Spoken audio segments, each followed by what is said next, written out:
Next lesson, last lesson, अनोखा उपाय उपवाचक पाठ है। विधा, अनुदित कहानी, कवि कौन है? राहुरी भरद्वाज।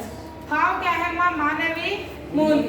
इनकी रचना तेलुगु की बंगारू कुंदेलु को अनुदित यानी उसको इसमें हिंदी में अनुदित कराया गया है। क्या नाम है? सोने का खरगोश से ये पाठ लिया गया है, अनोखा उपाय। इस रचना पर बंगारू कुंदेलु रचना पर वर्ष 2012 में राहुरी भरद्वाज जी को क्या मिला अम्मा? ज्ञानपीठ पुरस्कार मिला। पाठ का नाम क्या है? अनोखा उपाय। फिर कैसा उपाय है हम भी देखेंगे। ओके, कई साल पहले की बात है, एक राजा था, उसका नाम क्या था माँ? कुमार वर्मा। राजा का नाम क्या है? कुमार वर्मा, याद रख लो। हरितनगर का राजा था। कहाँ का राजा था कुमार वर्मा? हरितनगर का। वहाँ की प्रजा उसे बहुत चाहती थी। उसके शासन काल में राज्य हरा भरा रहता था। लेकिन एक समय ऐसा आया, राज्य में सारी फसलें सूख गई, तालाब और गड्ढे सूख गए। केवल 2 ही जीव नदियां बची थी जो छोटी नहरें बनकर बह रही हैं। राजा कुमार वर्मा का राज्य क्या है? हरितनगर था।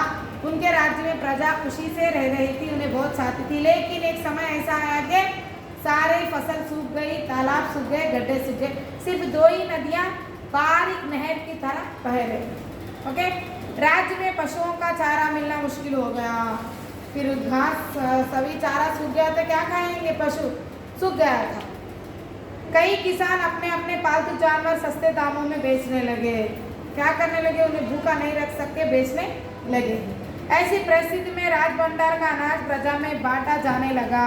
अड़ोस पड़ोस के राज्य से अनाज उधार लिया जाने लगा। फिर भी राजा को भविष्य की चिंता सता रही थी। राजा उत्पन्न परिस्थितियों के बारे में गंभीर रूप से सोचने लगा और लेकिन उसका कोई पता नहीं चला। राजा के मन में सवाल उठ रहे थे कि अड़ोस पड़ोस के सभी राज्य हरे भरे हैं, वहाँ की प्रजा भी सुखी है, लेकिन न जाने इस राज्य में ऐसा क्यों हो रहा होगा? क्या कारण हो सकता है? इसकी समस्या का हल कैसे किया जा सकता है? इतना मुश्किल हो गया कि अनाज बाहर से उधार लेना पड़ा, फिर पालतू जानवर बेचने लगे। राजा बहुत परेशान थे भविष्य के लिए। अड़ोस पड़ोस से सभी राज्य हरे भरे, केवल हमारा ही राज्य क्यों सूख रहा है? कारण क्या है? ऐसे सोच रहे हैं। राजा ने इस समस्या की हल की चर्चा के लिए बुद्धिमान हाजिर जवाबदारों और विद्वानों को बुलवाया। सब एक के बाद एक अपने अपने सुझाव देने लगे। चर्चा में कुछ बुद्धिमान ने बताया, हे महाराज, भूलें कई तरह की होती है। कुछ भूलें सरलता से पहचाना जाती है तो कुछ पहचानी नहीं जाती। क्या बोले? देखो अम्मा, बुद्धिमान क्या बोले? कुछ भूलें ऐसी होती है कि पहचान में नहीं आती है, ऐसा बोले, सुझाव दिए। हाजिर जवाबदारों ने बताया, हे राजन, कुछ भूलों का आभास होता है, कुछ भूलों का आभास नहीं होता है। उन्होंने आभास बोलता मालूम होना। इन्हें भी बुद्धिमान क्या बोले? कोई भूल पहचानते, कोई भूल नहीं पहचानते। इन्होंने क्या बोले? कुछ भूलों को मालूम होती है, कुछ भूल मालूम नहीं है। दोनों का बोलने का मतलब वही है। इधर से पड़े अर्थम अरे मालूम होना, आभास होना, मालूम होना, जानना, कुछ विद्वानों ने बताया, हे प्रभु, कुछ भूलें सुधार के रूप में हो सकती है तो कोई सुधारकारी भी भूल के रूप में बदल जाती है। ऐसे ही कई जानी अनजानी बात छिपी होगी जिससे आप आज राज्य में यह स्थिति, यह समस्या उत्पन्न हुई है। మరి ఇలాంటి తప్పులు జరిగాయి, కొన్ని తెలుస్తాయి, కొన్ని తెలియాయి, కొన్ని మనకు గుర్తుంటాయి, కొన్ని గుర్తుండవు. అలా మీతో ఏదైనా తప్పు జరిగింది కావచ్చు మీకు తెలియకుండానే. అందుకే ఈరోజు మన రాజ్యంలో ఇలాంటి సమస్య వస్తుంది అని చెప్తున్నారు. राजा ने पूछा, अब आप ही बताएं मुझे क्या करना चाहिए? ठीक है, मुझसे कुछ भूल हुई होगी, अब बताइए आप हमें क्या करना चाहिए? सभी ने विचार विमर्श कर राजा को यह सलाह दी, सभी तरह से खुशहाल किसी राज्य का संदर्शन करें, वहाँ की शासन व्यवस्था को जानें, उसके अनुसार यहाँ सुधार करें। संभावित भविष्य शासन नियमों में सुधार करें, इससे उत्पन्न समस्या का कुछ हल निकल सकता है। राज्य की समस्या का हल अवश्य हो सकता है। వాళ్ళు ఏమన్నారంటే ఎక్కడైతే పక్క राज्य ఎవరైతే हरे भरे सुख शांति से है वहाँ जाओ, उनके राजकाज देखो, उन लोग किस तरह से राज्य कर रहे हैं, वहाँ के के क्या नियम है, देखो क्या व्यवस्था है, किस तरह से नियमों का पालन कर सकते हैं, उनके नियमों का हम कुछ नियमों का पालन करके हम कुछ सुधार कर सकते हैं क्या, इस तरह समस्या कुछ ना कुछ हल हो सकती है, ऐसा विद्वानों ने उन्हें क्या दिया है, सुझाव दिया है। राजा कुमार वर्मा को ये बात अच्छी लगी और उसने तुरंत अपने पड़ोस राज्य के राजा सत्य सिंह से भेंट करने का निर्णय किया। ये राज దగ్గర के వెళ్ళారన్నమాట, सत्य सिंह దగ్గర की వెళ్ళారు और सेवकों से संदेश भेजा कि राजाधिराज महाराज सत्य सिंह जी को सादर प्रणाम। हमारे राज्य के में अकाल से जनता पीड़ित है, इस समस्या के हल के लिए आपकी सलाह प्राप्त करने हेतु आपके यहाँ पधारना चाहते हैं। आशा है कि आप हमारा निवेदन स्वीकारें। సేవకుడు అక్కడికి వెళ్ళాడు, వెళ్ళి ఆ రాజుతో చెప్తున్నాడు, మా రాజ్యంలో చాలా కరువు వచ్చింది, మా రాజు మీతో కలవాలనుకుంటున్నాడు, మీతోని కలిసి సలహా తీసుకోవాలనుకుంటున్నాడు, సో మాకు నేను రిక్వెస్ట్ చేస్తున్నాను ఏమంటే మా రాజు మీ దగ్గరికి రానివ్వండి అని సేవకుడు వెళ్ళాడు। महाराज सत्य सिंह ने अपने संदेश में लिखा है, आप और हम पड़ोसी राजा हैं, किसी भी समस्या में एक दूसरे के हाथ बटाना हमारा कर्तव्य है। हमारे राज्य में आपका हार्दिक स्वागत है, आप हमारे आदरणीय अतिथि हैं, अतिथि के रूप में आपका सत्कार करने का सौभाग्य हमें मिल रहा है, इसके लिए हम कृतज्ञ हैं। మీరు మా పక్క రాజ్యం వాళ్ళు, మనం ఏ కష్టం వచ్చినా మనం ఇద్దరం చూసుకోవాలి, ఇది నా కర్తవ్యము, మీరు మా రాజ్యంలోకి మీకు స్వాగతము, మీరు మా అతిథి, మీ అతిథులను బాగా చూసుకోవడము మా కర్తవ్యము, ఇది మాకు చాలా మేము కృతజ్ఞురాలు, మీ మా ఇంటికి వస్తున్నారని, మా రాజ్యానికి వస్తున్నారని చెప్పారు। इस प्रत्युत्तर को पढ़ते ही राजा कुमार वर्मा को राज्य की समस्या का हल करने का कुछ हद तक उपाय ही मिल गया था। फिर भी राजा स्वयं पड़ोसी राजा के भेंट करना चाहते थे। देखते देखते वह दिन आ ही गया, राजा कुमार वर्मा को पड़ोसी राज्य में भव्य स्वागत हुआ है। पड़ोसी राज्य में क्या हुआ है, भव्य स्वागत किया गया है। चारों तरफ जलाशय भरे हुए हैं, नदियाँ लबालब थी, यानी बहुत भरी हुई थी, नहरें बह रही थी, ठंडी हवाएं सनसना रही थी, खेत हरी हरियाली से लहलहा रहे थे, फूलों से चमन खुशबू से महक रहे थे, बाग बगीचे फल फूलों से लदे थे। ये सारी चीज़ें देखकर कुमार वर्मा बहुत खुशी हुई। అక్కడ అన్నీ నిండుగా ఉన్నాయి, జలాశయాలు, నదులు, చెట్లు, పూలు, కాయలు అన్నీ చాలా ఫుల్గా ఉంటాయి, మీకు చాలా ఆనందం వచ్చింది। महाराजा कुमार वर्मा की भेंट महाराज सत्य सिंह से हुई।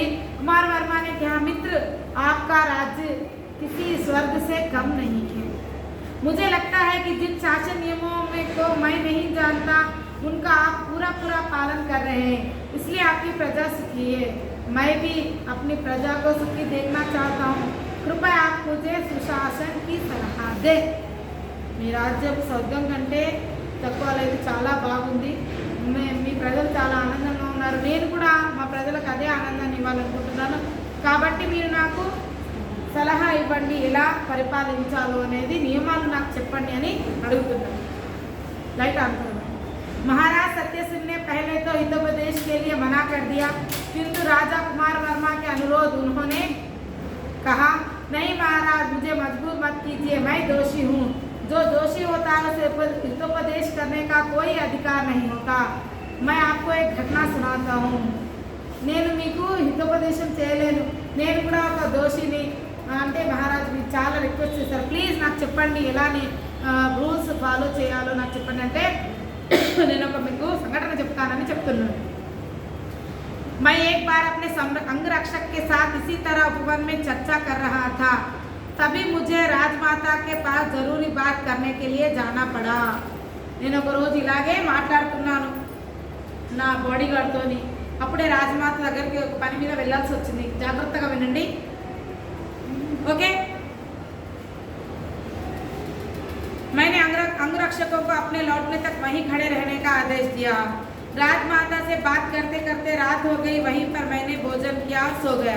अगले दिन सुबह उठकर देखा तो खूब बारिश हो रही थी। सेवकों ने बताया कि देर रात से बारिश हो रही थी। जब मैंने उपवन में लौटकर देखा तो अंगरक्षक उसी स्थान पर भीगते हुए खड़े थे। मैं बातचीत में इतना निमग्न हो गया कि अंगरक्षकों को जाने के लिए भी नहीं कह सका। यह मेरी भूल थी, अतः ऐसी भूल करने वाले राजा को हितोपदेश देने का अधिकार नहीं। मुझे क्षमा करो। నేనేం రూల్స్ పాటించాను. ఒకరోజు నేను మా అమ్మ దగ్గరికి వెళ్ళాను. నేను వచ్చేవరకు ఇక్కడే ఉండమని చెప్పాను. అక్కడికి వెళ్ళాను, మాట్లాడుకుంటూ అన్నం తిన్నాను, పడుకున్నాను, మర్చిపోయాను. రాత్రంతా వర్షం కురిచింది, వాళ్ళు అక్కడే నిలబడింది. తెల్లారి వచ్చి చూసేసరికి వాళ్ళు అక్కడ ఎందుకంటే నేను వాళ్ళకి ఆజ్ఞ ఇవ్వలేదు, వాళ్ళు వెళ్ళలేదు. నేను ఇంత తప్పు చేశాను, నాలాంటి తప్పు చేసిన వాళ్ళకి హితోపదేశం చేసేది ఎలాంటి హక్కు లేదు అని చెప్పి राजा कुमार वर्मा ने महाराज सत्य सिंह की इस घटना को पूरा ध्यान से सुना। उन्हें लगा कि राजमाता ही उन्हें हितोपदेश दे सकती है। उन्होंने राजमाता से भेंट किया. सरे यानी राजमाता नगर के लिए पुत्र, सच कहूँ तो मैं भी दोषी हूँ. मैडम फोन आ रहा क्या, देखो. नहीं. हाँ, एक बार मेरे पुत्र ने अपनी पत्नी के लिए आभूषण बनवाए. मेरे मन में आभूषण के प्रति लालच हुआ. यदि मैं अपने पुत्र या बहू से जेवर मांगती तो कभी मना नहीं करते. एक राजमाता का जेवरों के प्रति आकर्षण होना दोष है. किसी दूसरे की वस्तु के प्रति लालच रखना भी गलत है. ऐसी भूल करने वाली मैं हितोपदेश करने के योग्य नहीं समझती. ఆయన రాజమాత దగ్గరికి వెళ్ళిండు నియమం చెప్పమని. అప్పుడు రాజమాత ఏమన్నది, నేను కూడా ఒక దోషిని. నా కొడుకు కోసం ఒక బంగారం నగ తయారు చేశాడు. అది చూసి నాకు తీసుకోవాలని నా కోరిక ఉంటుంది. ఒక రాజమాత అయి ఉండి వేరే వాళ్ళ గహనే వస్తువులను నేను తీసుకోవాలనే ఇలాంటి దురాశ మంచిది కాదు. సో నేను ఒక దోషి, నేను కూడా నీకు సలహా ఇవ్వలేను. राजा कुमार वर्मा को आश्चर्य में पड़ गए. बाद में राजगुरु से भेंट की और उन्हें उपदेश देने का निवेदन किया. राजगुरु దగ్గర కెళ్ళాడు. तब राजगुरु ने कहा, महाराज मुझे क्षमा कीजिए, मैं इसके योग्य नहीं. एक बार सुदूर देश से एक पंडित आया था. राज दर्शन करना चाहा.